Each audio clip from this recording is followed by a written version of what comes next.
छत्रपती संभाजीनगरमध्ये यावर्षीच्या उन्हाळ्यामध्ये विक्रमी तापमान नोंदवलं गेलंय। शहरातील तापमान 41 अंश सेल्सिअसच्या पुढे गेले असून छत्रपती संभाजीनगर जिल्हा उन्हामुळे चांगलाच तापलेला आहे। वाढत्या तापमानामुळे पाणी प्रश्न देखील दिवसेंदिवस गंभीर होत चाललाय। तर वाढत्या उष्णतेचा आढावा घेतला आमचे प्रतिनिधी सचिन बडे यांनी। पाहूयात। छत्रपती संभाजीनगर जिल्ह्यामध्ये उन्हाचा कडाका वाढलेला आहे।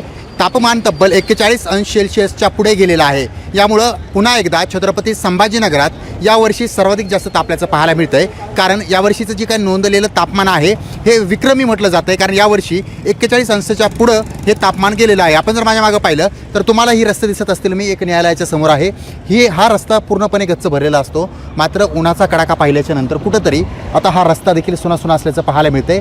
आणि जे कोणते नागरिक आहेत ते डोक्यावर कुठेतरी रुमाल बांधणं, टोपी वापरणं याचा वापर करतात, म्हणजे उन्हाच्या झळायांपासून, उन्हाच्या त्रासापासून वाचण्यासाठीचा हा नागरिकांचा प्रयत्न आहे।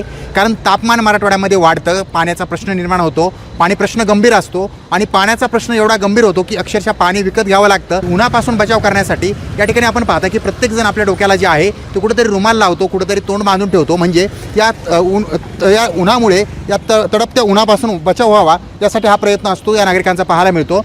मराठवाडा तापतोय आणि छत्रपती संभाजीनगरमध्ये तब्बल 41 अंश सेल्सिअसच्या पुढे तापमान गेलेलं आहे। त्यामुळं हे म्हणता येईल की छत्रपती संभाजीनगर गरम झालंय, तापलेलं आहे। सचिन बडे, लोकशाही मराठी, छत्रपती संभाजीनगर। लोकशाही मराठी, ऐका, पहा, जागरूक रहा।